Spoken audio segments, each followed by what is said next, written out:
Oke, apa itu public relation? Public relation itu seperti sudah kita pelajari adalah bagian dari organisasi atau perusahaan yang bertugas menjembatani atau mengkomunikasikan, ya, berkomunikasi antara internal organisasi atau perusahaan dengan eksternal, ya.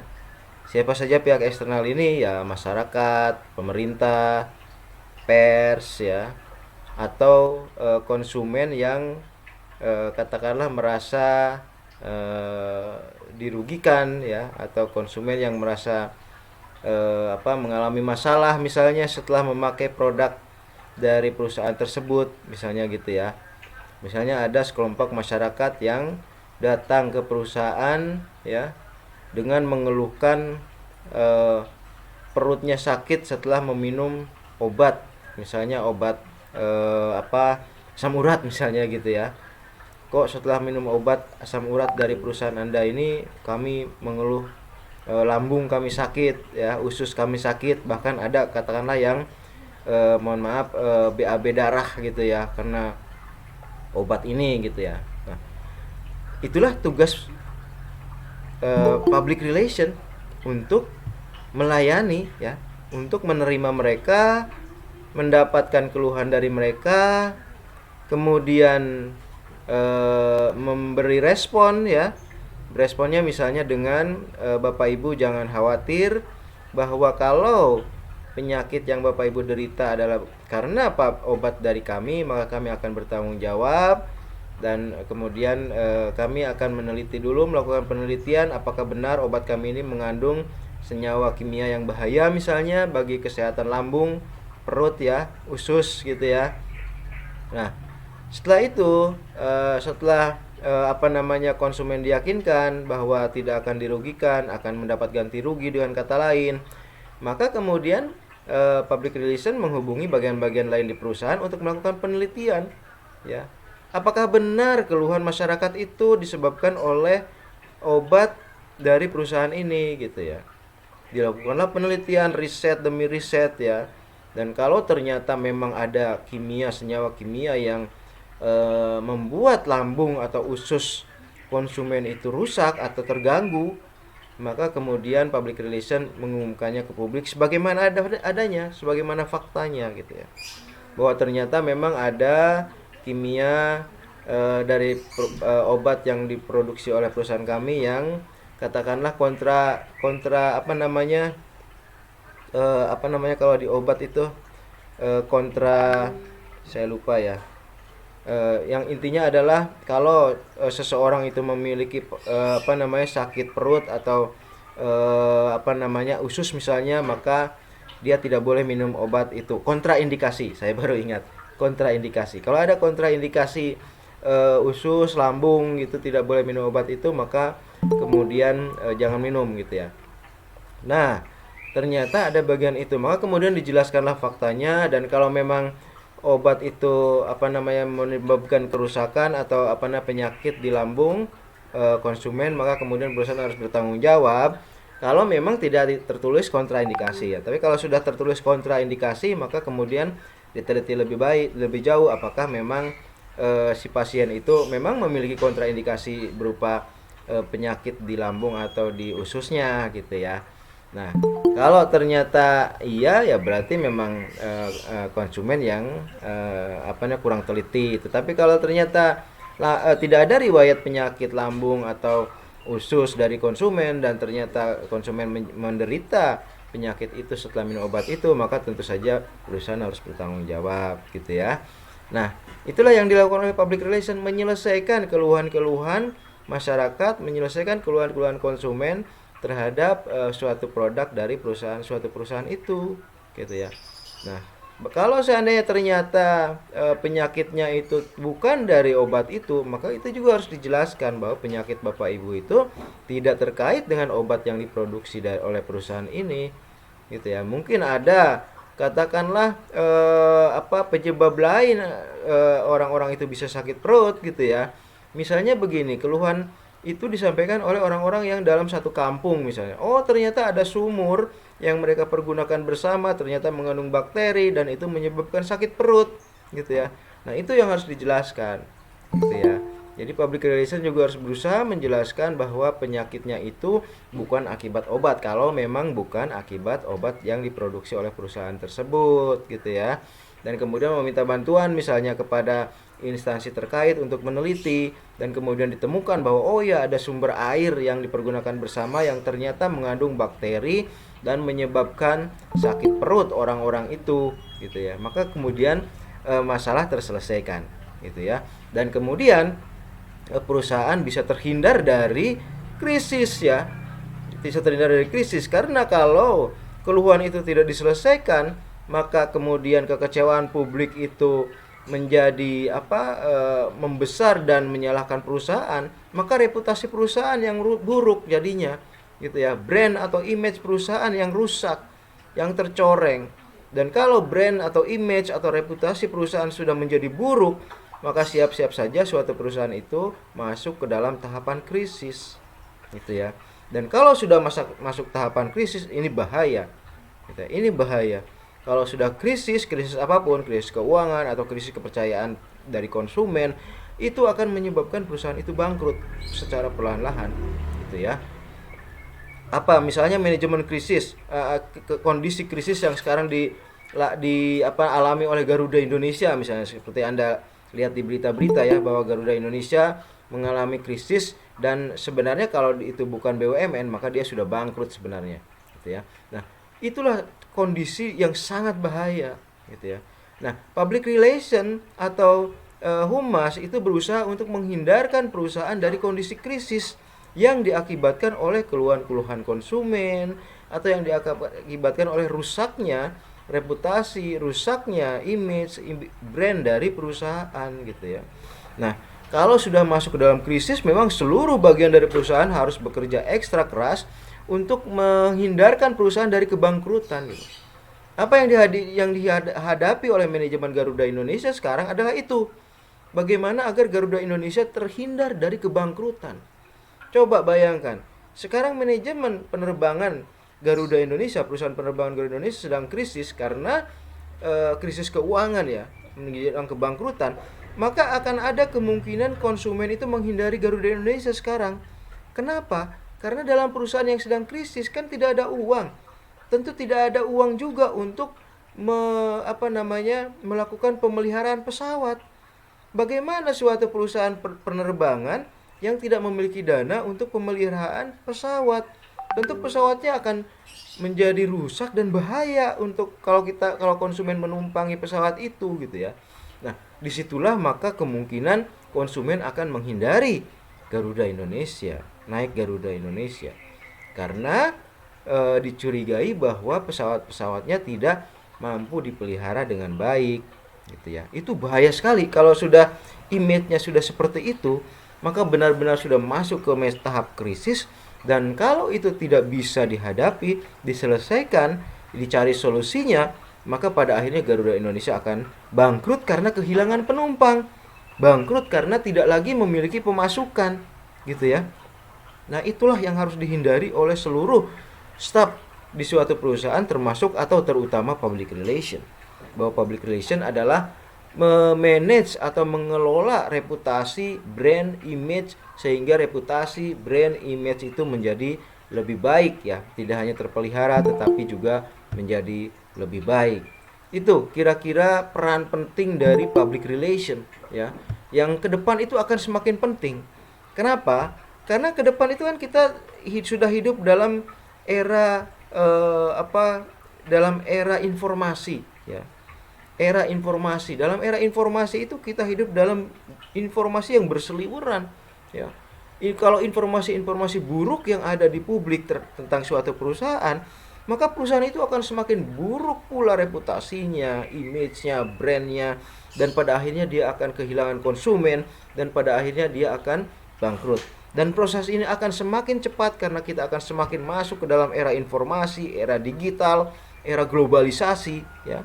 Meskipun kita misalnya tinggal di Indonesia, katakanlah kita mudah sekali mendapatkan informasi kebangkrutan katakanlah suatu perusahaan penerbangan ya, misalnya penerbangan apa, Lufthansa misalnya ya, Lufthansa, atau perusahaan penerbangan eh, Air Asia misalnya gitu ya, maka seluruh dunia akan menghindari naik pesawat itu, dan kemudian akan semakin cepat perusahaan penerbangan itu bangkrut karena kehilangan konsumen di seluruh dunia. Itulah era globalisasi, era informasi, era digital yang semakin membuat perubahan pada suatu perusahaan itu berlangsung dengan lebih cepat dan lebih cepat. Kalau perusahaan itu membesar, maka dia akan membesar dengan sangat cepat. Kalau perusahaan itu mengecil, memburuk, dan kemudian krisis, maka dia akan mengalami krisis yang sangat cepat dan kemudian kebangkrutan yang sangat cepat, gitu ya. Nah, itulah kondisi kita sekarang ini. Dan di era yang seperti itu, public relation itu menjadi sangat penting, jauh lebih penting dari sebelumnya bahkan, gitu ya. Menghindarkan perusahaan dari krisis, menghindarkan perusahaan dari kebangkrutan, mengelola reputasi, image, dan brand perusahaan agar semakin baik. Dengan reputasi yang semakin baik, image, brand yang semakin baik, maka kerja-kerja advertising, marketing juga akan semakin mudah dalam menjual produk. Kalau produknya terjual dengan baik, maka kemudian perusahaan akan berkembang dan semakin maju dan semakin besar. Kalau perusahaan semakin besar, maka akan semakin kuat. Dan itulah peran penting dari public relation. Meskipun public relation tidak menjual secara langsung suatu produk, tetapi public relation benar-benar menjadi fondasi, ya, fondasi bagi semua bagian dari perusahaan, kinerja semua bagian perusahaan. Kalau public relationnya bagus, maka kemudian advertising juga akan bagus, marketing juga akan bagus, finance juga akan bagus, ya, dan kemudian seluruh bagian perusahaan akan bekerja dengan lebih baik dan kemudian akan membuat perusahaan menjadi lebih maju kembali, ya. Itulah ya sekelumit tentang public relation dengan kinerjanya di seputar manajemen isu, bagaimana memanage isu agar kemudian isu baik akan semakin baik, isu buruk akan hilang berganti dengan isu yang baik, dan berbagai manajemen isu itu akan semakin sangat penting di era informasi sekarang ini, karena era informasi akan mempercepat berbagai isu. Kalau itu isu menuju kebangkrutan, akan cepat sekali membuat perusahaan bangkrut. Kalau isu menuju kebaikan, kekuatan, kebesaran, maka akan cepat sekali membuat perusahaan itu besar, ya, maju, begitu ya. Jadi ke depan era public relation ke depan adalah era di mana public relation akan semakin penting, akan semakin menentukan baik buruknya masa depan suatu perusahaan atau organisasi. Itu ya kira-kira poin-poin penting dari apa yang kita pelajari dalam mata kuliah public relation ini, gitu ya. Kemudian apa kaitannya dengan CSR? Ya, kita sudah belajar CSR. Apa CSR? CSR adalah Corporate Social Responsibility. Jadi ini seperti gerakan sosial dari perusahaan, misalnya membantu membersihkan lingkungan, membantu anak-anak, memberi beasiswa ya kepada anak-anak itu, kemudian membantu orang-orang miskin dengan memberikan dana pendidikan, dana kesehatan, gitu ya. Seolah-olah itu filantropi, seolah-olah itu gerakan kemanusiaan. Tetapi sebenarnya CSR itu tidak hanya filantropi, bukan hanya gerakan kemanusiaan, tetapi sesungguhnya CSR adalah cara dari perusahaan untuk semakin memperbaiki brand, image, atau reputasi. Kenapa begitu? Karena dengan membantu masyarakat, maka dengan secara langsung perusahaan itu juga akan semakin baik reputasinya, brandnya, image-nya. Dan itulah juga bagian dari kerja public relation, ya, membuat langkah-langkah CSR yang baik sehingga kemudian dari CSR ini dihasilkan reputasi, brand, image yang baik. Jadi CSR ini sebenarnya bisa jadi seperti pelengkap atau bahkan pengganti dari iklan, ya. Daripada advertising memasang iklan yang banyak di berbagai media dan menghabiskan uang yang banyak dari perusahaan, uang perusahaan yang banyak, maka lebih baik dengan CSR, gitu ya. Dengan memberikan beasiswa kepada anak-anak tidak mampu, anak-anak yatim misalnya, dan pemberian beasiswa itu kemudian di-cover oleh media dan semua publik menjadi tahu bahwa perusahaan tersebut sangat peduli dengan masyarakat, maka reputasi perusahaan akan baik, gitu ya. Dengan memberikan misalnya dana kesehatan kepada kelompok miskin gitu ya, maka perusahaan pun akan menjadi lebih baik. Perusahaan obat misalnya ya, perusahaan jamu misalnya, memberikan dana-dana kesehatan kepada masyarakat. Nah, tentu saja perusahaan jamu atau perusahaan obat itu akan dikenal sebagai perusahaan yang baik, yang bermanfaat bagi masyarakat, dan dengan demikian reputasinya baik. Dan perusahaan yang reputasinya baik tentu saja penjualannya juga akan baik, karena masyarakat juga akan melihat manfaat dari perusahaan itu, dan dia akan kemudian membeli obat atau jamu dari perusahaan itu kalau dia sedang sakit gitu ya.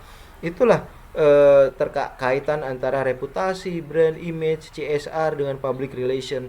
Itu sangat penting, sangat menentukan kemajuan atau kemunduran dari suatu perusahaan ke depan gitu ya. Karena itu memang public relation itu sangatlah penting ya. Kemudian kita lihat ada public relation di internal, kita sudah pelajari public relation yang merupakan bagian dari suatu perusahaan. Jadi di sini public relation sama dengan advertising, bagian dari perusahaan, sama dengan marketing, bagian dari perusahaan, sama dengan finance, bagian dari perusahaan. Dan internal public relation itu bekerja untuk menjembatani, untuk berkomunikasi dengan eksternal, yaitu dengan masyarakat, dengan pemerintah, dengan pers, media ya, dan kemudian juga memanajemeni berbagai isu-isu negatif dan isu positif, terutama isu negatif ya. Isu negatif agar kemudian isu negatif itu menjadi hilang dan perusahaan terhindar dari krisis gitu ya. Di sisi lain perusahaan kemudian akan memiliki brand image yang baik dan kemudian produknya akan menjadi laku. Jadi internal public relation yang baik, dia akan mengurangi beban pekerjaan dari marketing, pekerjaan dari advertising, karena hasil dari pekerjaan mereka adalah semakin mudahnya terjual produk dari suatu perusahaan gitu ya. Karena hanya perusahaan yang reputasinya baik, produknya akan laku di masyarakat gitu ya. Contoh misalnya seperti sekarang perusahaan mobil, katakanlah Hyundai. Sekarang kan lagi berkembang ya. Banyak produk-produk yang baik yang disukai masyarakat gitu ya. Ada Hyundai Palisade, ada Hyundai apalagi itu. Ada Hyundai banyak ya. Kereta kemudian dan lain sebagainya, dan itu dengan produk reputasi yang baik maka penjualan akan semakin besar gitu ya, apalagi ditunjang dengan CSR yang baik, maka perusahaan akan menjadi maju gitu ya. Nah, ada bagian lain yaitu external public relation atau disebut juga sebagai konsultan public relation. Ini adalah perusahaan public relation yang melayani ya, jasanya melayani klien-klien perusahaan yang memerlukan bantuan ya dari external public relation untuk memanajemeni suatu isu, misalnya isu yang sangat buruk sehingga perusahaan terancam masuk krisis. Nah, itu biasanya perusahaan meminta manajemen konsultan public relation untuk mengelola ya isu tersebut agar kemudian perusahaan terhindar dari krisis dan kemudian menjadi normal dan kemudian menjadi bisa berkembang dengan baik gitu ya. Itu ya poin-poin penting yang kita pelajari satu semester ini seputar public relation. Kemudian bagaimana PR menangkis tuduhan bahwa PR merupakan pihak yang memanipulasi fakta dan data. Nah, ini harus dijelaskan bahwa public relation itu tidak bisa memanipulasi ya. Kalau memang misalnya gitu ya. Kalau memang produk obat dari perusahaan itu membuat ada dampak negatifnya kepada konsumen, maka harus dikatakan ada dampak negatif, tidak bisa dengan manipulasi. Kenapa? Karena era sekarang setiap orang, setiap pihak bisa meneliti kebenaran dari keluhan itu. Dan kalau ternyata obat itu berdampak negatif, tetapi kemudian public relation memanipulasinya seakan-akan tidak berdampak negatif, maka pada akhirnya juga akan ketahuan dan pada akhirnya justru akan memasukkan perusahaan ke periode krisis dan berujung pada kematian perusahaan itu, pada bangkrutnya suatu perusahaan atau organisasi itu. Jadi, public relation itu tidak bisa seperti advertising misalnya membuat iklan yang kayak kelihatannya berlebihan gitu ya. Perusahaan mie instan misalnya memperlihatkan orang memakan mie instan dengan sangat enaknya sampai meremelek gitu ya, dengan luar biasa nikmatnya, padahal kan biasa saja sebenarnya gitu. Nah, kalau advertising bisa membuat iklan seperti itu, tapi public relation tidak bisa. Public relation hanya boleh mengatakan apa yang sesuai fakta, karena pada akhirnya faktanya itulah yang akan terungkap begitu ya. Itu ya. Jadi public relation bisa menangkis tuduhan-tuduhan itu dengan mengatakan bahwa public relation itu tidak bisa melakukan manipulasi. Apalagi di era informasi seperti saya katakan tadi, di era informasi di mana informasi begitu banyak berseliweran, tentu saja kalau seandainya perusahaan PR membuat memanipulasi fakta, maka informasi-informasi kontra fakta itu akan dengan secepatnya tersebar dan kemudian akan membuat justru perusahaan itu mati. Gitu ya. Saya kira itu poin-poin penting yang kita pelajari semester ini, dan saya kira itu bisa menjadi bekal bagi Anda untuk menghadapi ujian akhir semester. Dan kemudian silakan Anda baca-baca kembali apa yang sudah kita pelajari. Anda lihat kembali video-videonya juga yang sudah saya simpan di YouTube ya. Video terkait public relation bisa Anda cari gitu ya di channel Rachid Tutorial. Jadi saya kira semuanya sudah ada, tinggal dipelajari menjelang UAS ke depan. Oke, itu ya review yang sudah saya paparkan, dan saya kira sudah semuanya hal-hal penting saja memang yang saya paparkan, dan semuanya sudah saya paparkan semua. Oke,